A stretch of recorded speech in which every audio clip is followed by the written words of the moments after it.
ಎಲ್ಲರಿಗೂ ನಮಸ್ಕಾರ. ಈ ದಿನ BA ಪ್ರೋಗ್ರಾಮಿಗೆ ಇರಿಸಿರುವಂತಹ ಪತ್ರಿಕೆ ಸಮಗ್ರ ಅರ್ಥಶಾಸ್ತ್ರದ ತತ್ವಗಳು. ಈ ಒಂದು ಪತ್ರಿಕೆಯಲ್ಲಿ ಬರುವಂತಹ ಪ್ರಮುಖವಾದಂತಹ ಸಿದ್ಧಾಂತ ಉದ್ಯೋಗ ಮತ್ತು ಆದಾಯ ನಿರ್ಧಾರದ ಸಿದ್ಧಾಂತ. ಇದರಲ್ಲಿ ಸಾಂಪ್ರದಾಯಿಕ ಅರ್ಥಶಾಸ್ತ್ರಜ್ಞರು ಮತ್ತು ಕೀನ್ಸ್ ರವರ ಕೊಡುಗೆಯನ್ನು ಕಾಣ್ತೇವೆ. JM ಕೀನ್ಸ್ ರವರ ಉದ್ಯೋಗ ಮತ್ತು ಆದಾಯ ನಿರ್ಧಾರದ ಸಿದ್ಧಾಂತದಲ್ಲಿ ಬರುವಂತಹ ಒಂದು ಪ್ರಮುಖ ಪರಿಕಲ್ಪನೆ ಉಳಿತಾಯ ಮತ್ತು ಹೂಡಿಕೆಗಳ ನಡುವಿನ ಸಮತೋಲನ.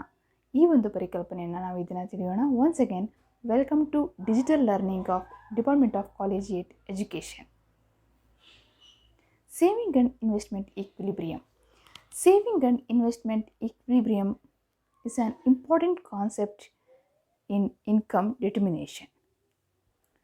ಆದಾಯದ ನಿರ್ಧಾರದಲ್ಲಿ ಪ್ರಮುಖವಾದಂತಹ ಒಂದು ಪರಿಕಲ್ಪನೆ ಉಳಿತಾಯ ಮತ್ತು ಹೂಡಿಕೆಗಳ ಸಮತೋಲನ ಅನ್ನುವಂತಹ ಪರಿಕಲ್ಪನೆಯಾಗಿದೆ.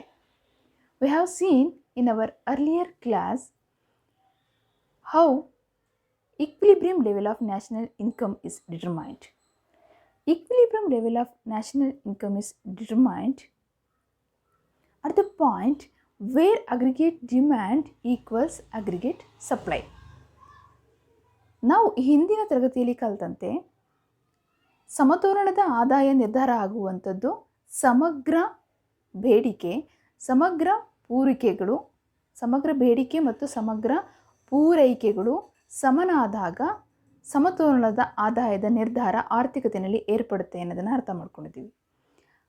ಇದನ್ನು ನಾವು ಬೇರೆಯ ಒಂದು ಪರ್ಯಾಯ ವಿಧಾನದ ಮೂಲಕವೂ ಹೇಳೋದಕ್ಕೆ ಸಾಧ್ಯ ಇದೆ. That alternative method explains determination of national income directly by saving and investment. ಆ ಒಂದು ಕಾನ್ಸೆಪ್ಟನ್ನೇ ನಾವು ಇದನ್ನು ತಿಳಿಯುವಂತಹ ಪ್ರಯತ್ನವನ್ನು ಮಾಡ್ತಾ ಇರೋದು. ಇದನ್ನು ತಿಳಿಯುವುದಕ್ಕೆ ನಾವು ಮೊದಲು ಅಗ್ರಿಗೇಟ್ ಡಿಮ್ಯಾಂಡ್ ಮತ್ತು ಅಗ್ರಿಗೇಟ್ ಸಪ್ಲೈ ಕರ್ವ್ಸ್ಗಳ ಒಂದು ಸಮತೋಲನದ ಬಿಂದುವಿನಲ್ಲಿ ಸಮತೋಲನದ ಆದಾಯ ನಿರ್ಧಾರವಾಗುವುದನ್ನು ನಾವು ಒಂದು ರೇಖಾಚಿತ್ರದಲ್ಲಿ ಇಟ್ಕೊಂಡಿದ್ವಿ. ಅದೇ ರೇಖಾಚಿತ್ರದ ಮೂಲಕ ನಾವೊಂದು ಈ ಒಂದು ಉಳಿತಾಯ ಮತ್ತು ಹೂಡಿಕೆಗಳ ಸಮತೋಲನದ ಅಂಶವನ್ನು ಸಹ ಅರ್ಥ ಮಾಡಿಕೊಳ್ಳುವಂತಹ ಪ್ರಯತ್ನವನ್ನು ಮಾಡೋಣ.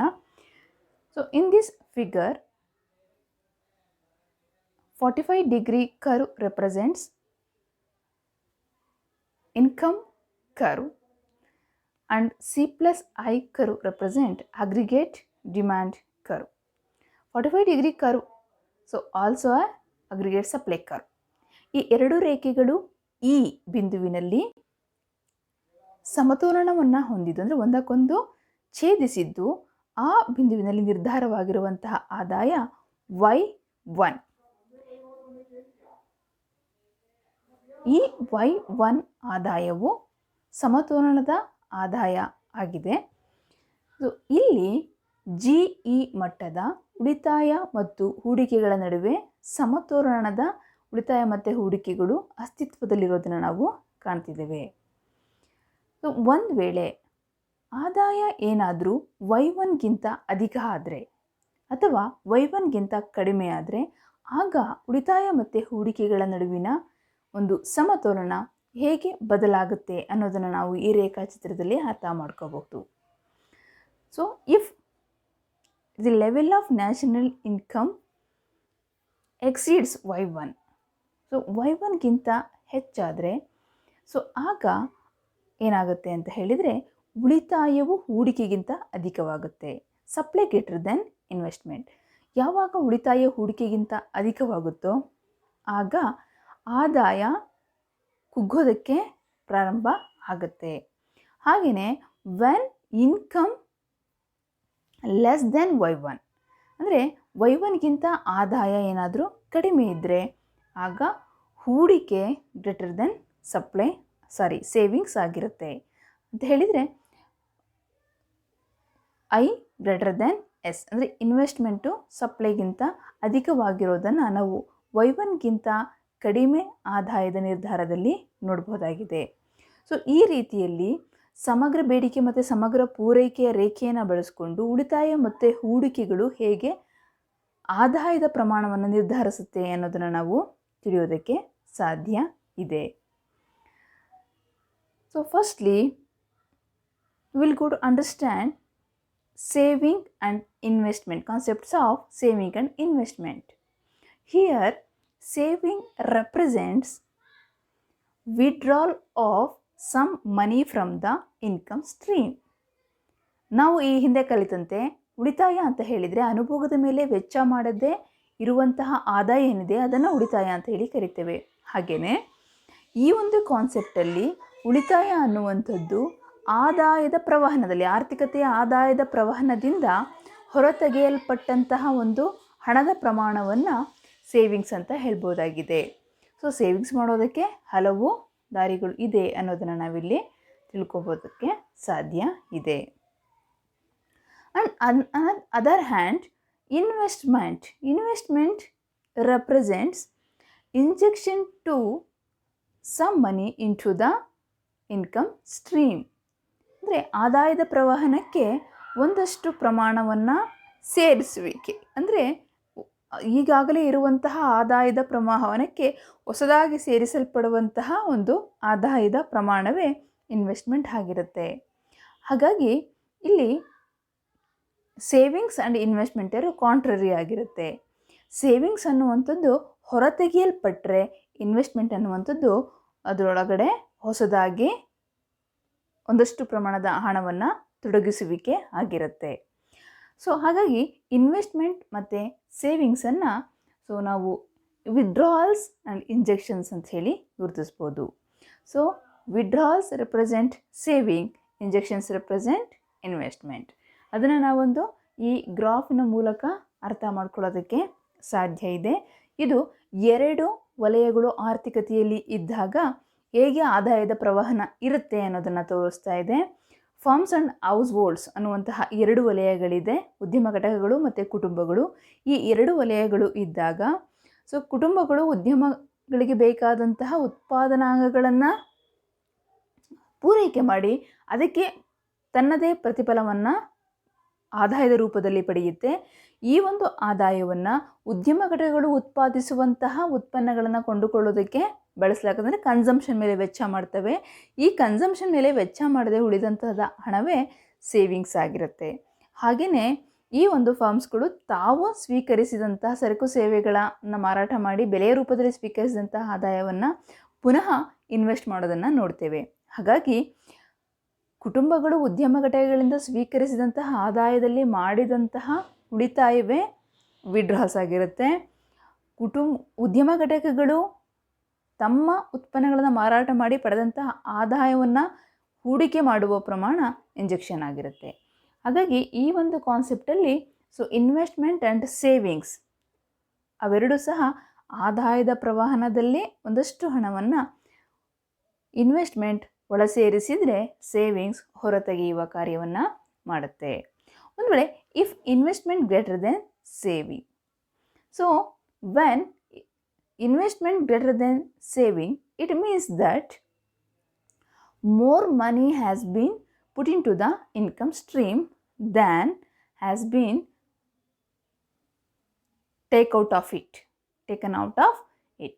ಯಾವಾಗ ಆದಾಯದ ಪ್ರವಹನಕ್ಕೆ ಅದರಿಂದ ಹೊರತೆಗೆಯುವ ಹಣಕ್ಕಿಂತ ಹೆಚ್ಚಿನ ಹಣವನ್ನು ಹಾಕಲಾಗುತ್ತೋ ಆಗ ಹೂಡಿಕೆಯು ಉಳಿತಾಯಕ್ಕಿಂತ ಅಧಿಕವಾಗಿರುತ್ತೆ. ಅಥವಾ ಹೂಡಿಕೆಯು ಉಳಿತಾಯಕ್ಕಿಂತ ಅಧಿಕವಾಗಿದೆ ಅಂದರೆ ಅರ್ಥ ಆದಾಯದ ಪ್ರವಹನಕ್ಕೆ ಹೊಸದಾಗಿ ಹೆಚ್ಚಿನ ಹಣ ಸೇರಿಸಲ್ಪಡ್ತಿದೆ ಅಂತ. So as A result it would expand income. So ಯಾವಾಗ ಇನ್ವೆಸ್ಟ್ಮೆಂಟ್ ಸೇವಿಂಗಿಂತ ಅಧಿಕವಾಗಿರುತ್ತೋ ಆವಾಗ ರಾಷ್ಟ್ರೀಯ ಆದಾಯ ಏನಾಗ್ತಾ ಹೋಗುತ್ತೆ, ವಿಸ್ತರಣೆ ಆಗ್ತಾ ಹೋಗುತ್ತೆ ಅಂತೇಳಿ ಹೇಳ್ಬೋದು. ಸೊ ಇದು ಆರ್ಥಿಕತೆಯನ್ನು ಅಭಿವೃದ್ಧಿಯ ಕಡೆಗೆ, ಸಮೃದ್ಧಿಯ ಕಡೆಗೆ ಕೊಂಡೊಯ್ಯುತ್ತೆ. ಆಶಾಭಾವನೆ ಮೂಡುತ್ತೆ ಉದ್ಯಮ ಘಟಕಗಳಲ್ಲಿ. ಇದು ಹೆಚ್ಚಿನ ಹೂಡಿಕೆಯನ್ನು ಉತ್ತೇಜಿಸುತ್ತೆ, ಅಲ್ಲಿ ಉದ್ಯೋಗ ಸೃಷ್ಟಿಯಾಗುತ್ತೆ, ಉತ್ಪಾದನೆ ಅಧಿಕವಾಗುತ್ತೆ. ಸೊ ಈ ಎಲ್ಲವನ್ನು ನಾವು ಹೂಡಿಕೆ ಉಳಿತಾಯಕ್ಕಿಂತ ಅಧಿಕವಾಗಿರುವಂಥ ಸಂದರ್ಭದಲ್ಲಿ ನೋಡೋದಕ್ಕೆ ಸಾಧ್ಯ. ಸೊ ಹಾಗೆಯೇ if investment less than saving, ಯಾವಾಗ ಹೂಡಿಕೆ ಉಳಿತಾಯಕ್ಕಿಂತ ಕಡಿಮೆ ಇರುತ್ತೋ ಆಗ ಈ ಒಂದು ಆದಾಯದ ಪ್ರವಹನಕ್ಕೆ ಹಾಕುವಂತಹ ಹಣ ಹೊರತೆಗೆಯುವ ಹಣಕ್ಕಿಂತ ಕಡಿಮೆ ಇರುತ್ತೆ. ಹೇಳಿದ್ರೆ less amount of money put into income stream than has been taken out of it.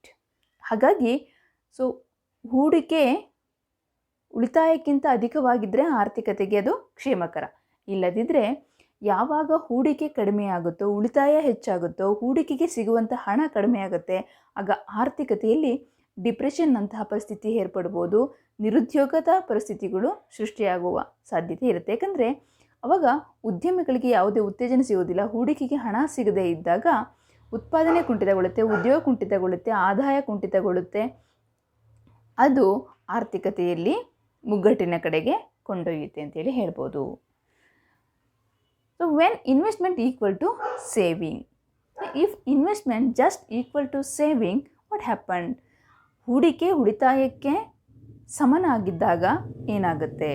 So ಏನಾಗ್ತದೆ, so as much money has been put into income stream as has been taken out of it ಅಂತ ಹೇಳಿದರೆ, ಆರ್ಥಿಕತೆಯಲ್ಲಿ ಆದಾಯದ ಪ್ರವಹನಕ್ಕೆ ಎಷ್ಟು ಹಣ ಸೇರಿಸಲ್ಪಡುತ್ತೋ ಅಷ್ಟೇ ಹಣ ಹೊರತೆಗೆಯಲ್ಪಡುತ್ತೆ, ಅಥವಾ ಎಷ್ಟು ಹಣ ಹೊರತೆಗೆಯಲ್ಪಡುತ್ತೋ ಅಷ್ಟೇ ಹಣ ಸೇರಿಸಲ್ಪಡೋದ್ರಿಂದ ಅಲ್ಲಿ ಯಾವುದೇ ಒಂದು ಪ್ರಾಬ್ಲಮ್ ಆಗೋದಿಲ್ಲ. ಬದಲಿಗೆ ಅಲ್ಲಿ ಸಮತೋಲನದ ಆದಾಯ ನಿರ್ಧಾರ ಆಗೋದಕ್ಕೆ ಕಾರಣ ಆಗುತ್ತೆ. ಅಂದರೆ when investment equal to saving, so there will be equilibrium level of national income is determined. ಯಾವಾಗ ಹೂಡಿಕೆ ಮತ್ತು ಉಳಿತಾಯಗಳು ಸಮನಾಗುತ್ತೋ ಆಗ ಸಮತೋಲನದ ಆದಾಯದ ಪ್ರಮಾಣ ನಿರ್ಧಾರವಾಗುತ್ತೆ ಅಂಥೇಳಿ ನಾವು ಹೇಳ್ಬೋದು. ಸೊ ಈ ಸಮಯದಲ್ಲಿ ಆರ್ಥಿಕತೆಯು ಒಂದು ಬ್ಯಾಲೆನ್ಸ್ಡ್ ಆಗಿ ಹೋಗುತ್ತೆ. ಆಗ ಇನ್ವೆಸ್ಟ್ಮೆಂಟ್ ಮತ್ತು ಸೇವಿಂಗ್ಸ್ಗಳು ಎರಡೂ ಸಹ ಬ್ಯಾಲೆನ್ಸ್ ಆಗಿ ಈಕ್ವಲ್ ಆಗಿ ಇರೋ ಕಾರಣ ಆರ್ಥಿಕತೆ ಸಮತೋಲನದ ಹಂತಕ್ಕೆ ತಲುಪುತ್ತೆ. ಆಗ ಸಮತೋಲನದ ಆದಾಯ ನಿರ್ಧಾರ ಆಗೋದಕ್ಕೆ ಸಾಧ್ಯ ಆಗುತ್ತೆ. ಇದನ್ನು ನಾವು ಈ ರೇಖಾಚಿತ್ರದಲ್ಲಿ ಸಹ ನೋಡ್ಬೋದು. In this figure S curve represent saving curve, so and I curve represent investment curve. These two curves intersect between at the point of ಈ ಪಾಯಿಂಟ್ನಲ್ಲಿ ಅವರು ಇಂಟರ್ಸೆಕ್ಟ್ ಆಗಿದ್ದು ಓ ವೈನಷ್ಟು ಸಮತೋಲನದ ಆದಾಯ ನಿರ್ಧಾರ ಆಗಿರೋದನ್ನು ಗುರುತಿಸ್ಬೋದು. ಓವೈಗಿಂತ ಆದಾಯ ಕಡಿಮೆ ಇದ್ದರೆ ಆಗ ಹೂಡಿಕೆ ಉಳಿತಾಯಕ್ಕಿಂತ ಅಧಿಕವಾಗಿರುತ್ತೆ, ಅದು ರಾಷ್ಟ್ರೀಯ ಆದಾಯವನ್ನು ವಿಸ್ತರಿಸುತ್ತೆ, ಅಂದರೆ ಇನ್ನೂ ಹೆಚ್ಚು ಓವೈವರೆಗೆ ತಗೊಂಡು ಹೋಗುತ್ತೆ. ಹಾಗೆಯೇ ಯಾವಾಗ ಓವೈಗಿಂತ ಆದಾಯ ಕಡಿಮೆ ಇರುತ್ತೆ ಆಗ ಉಳಿತಾಯ ಹೂಡಿಕೆಗಿಂತ ಅಧಿಕವಾಗಿರುತ್ತೆ. ಸೊ ಇದು ರಾಷ್ಟ್ರೀಯ ಆದಾಯವನ್ನು ಕುಗ್ಗಿಸುತ್ತೆ. ಅಂತ ಹೇಳಿದರೆ ಸಮತೋಲನದ ದರವಾದಂತಹ ಓವೈ ಹಂತಕ್ಕೆ ತಲುಪುವವರೆಗೂ ಅದು ರಾಷ್ಟ್ರೀಯ ಆದಾಯವನ್ನು ಕಡಿಮೆ ಮಾಡ್ತಾ ಹೋಗುತ್ತೆ. ಸೊ ಹೀಗೆ ರಾಷ್ಟ್ರೀಯ ಆದಾಯ ಸಮತೋಲನದ ದರ ಉಳಿತಾಯ ಮತ್ತು ಹೂಡಿಕೆಗಳ ಮೂಲಕ ನಿರ್ಧಾರವಾಗುವಂತಹ ಒಂದು ಪ್ರಕ್ರಿಯೆಯನ್ನು ನಾವು ಕೀನ್ಸ್ ರವರ ಒಂದು ಉದ್ಯೋಗ ಮತ್ತು ಆದಾಯ ನಿರ್ಧಾರದ ಸಿದ್ಧಾಂತದಲ್ಲಿ ಕಾಣಬಹುದು. ಇದನ್ನು ನಾವು ಲಾಜಿಕಲ್ ಐಡೆಂಟಿಟಿ ಮೂಲಕ ವ್ಯಕ್ತಪಡಿಸೋದಾದರೆ y = c+i. y ಅನ್ನೋದು ರಾಷ್ಟ್ರೀಯ ಆದಾಯವನ್ನು, ಸಿ ಅನ್ನೋದು ಅನುಭೋಗ ಮತ್ತು ಐ ಹೂಡಿಕೆಯನ್ನು. ಹಾಗೆಯೇ ರಾಷ್ಟ್ರೀಯ ಆದಾಯ ಅನುಭೋಗ ಮತ್ತು ಹೂಡಿಕೆಗೆ ಹೇಗೆ ಸಮನಾಗಿರುತ್ತೋ ಹಾಗೆ ಅನುಭೋಗ ಮತ್ತು ಉಳಿತಾಯಕ್ಕೂ ಸಮನಾಗಿರುತ್ತೆ. ಅಂದರೆ ಹೂಡಿಕೆಗೆ ಸಿಗದ ಹಣ ಏನಾಗಿರುತ್ತೆ, ಉಳಿತಾಯವಾಗಿ ಬದಲಾಗಿರುತ್ತೆ. ಹಾಗಾಗಿ ನಾವು ಅನುಭೋಗ ಮತ್ತು ಹೂಡಿಕೆಯನ್ನು ಕೂಡಿದ್ರೂ ನಮಗೆ ರಾಷ್ಟ್ರೀಯ ಆದಾಯ ಸಿಗುತ್ತೆ, ಅಥವಾ ಅನುಭೋಗ ಮತ್ತು ಉಳಿತಾಯವನ್ನು ಕೂಡಿದ್ರೂ ನಮಗೆ ರಾಷ್ಟ್ರೀಯ ಆದಾಯ ಸಿಗುತ್ತೆ. ಸೊ ಈ ಎರಡು ಈಕ್ವೇಷನ್ಸ್ಗಳಲ್ಲಿ ಸಿ ಕಾಮನ್ ಆಗಿರೋದ್ರಿಂದ ಅವೆರಡನ್ನು ಕ್ಯಾನ್ಸಲ್ ಮಾಡಿದರೆ ನಮಗೆ ಉಳಿಯುವಂಥದ್ದು ಐ ಮತ್ತು ಎಸ್. ಹಾಗಾಗಿ ಈ ಐ ಮತ್ತು ಎಸ್ ಅಂತ ಹೇಳಿದಾಗ ಹೂಡಿಕೆ ಉಳಿತಾಯಕ್ಕೆ ಸಮನಾಗಿರುತ್ತೆ. ಹೂಡಿಕೆ ಮತ್ತು ಉಳಿತಾಯಗಳೆರಡು ಸಮನಾಗಿರುವ ಬಿಂದುವಿನಲ್ಲಿ ಸಮತೋಲನ ದರದ ರಾಷ್ಟ್ರೀಯ ಆದಾಯ ನಿರ್ಧಾರ ಆಗುತ್ತೆ ಅನ್ನೋದನ್ನು ನಾವು ಉಳಿತಾಯ ಮತ್ತು ಹೂಡಿಕೆಗಳ ಸಮತೋಲನದ ಮೂಲಕ ಈ ರೀತಿಯಲ್ಲಿ ತಿಳಿಯೋದಕ್ಕೆ ಸಾಧ್ಯ ಇದೆ. So for more information please refers to this text books. Okay, thank you.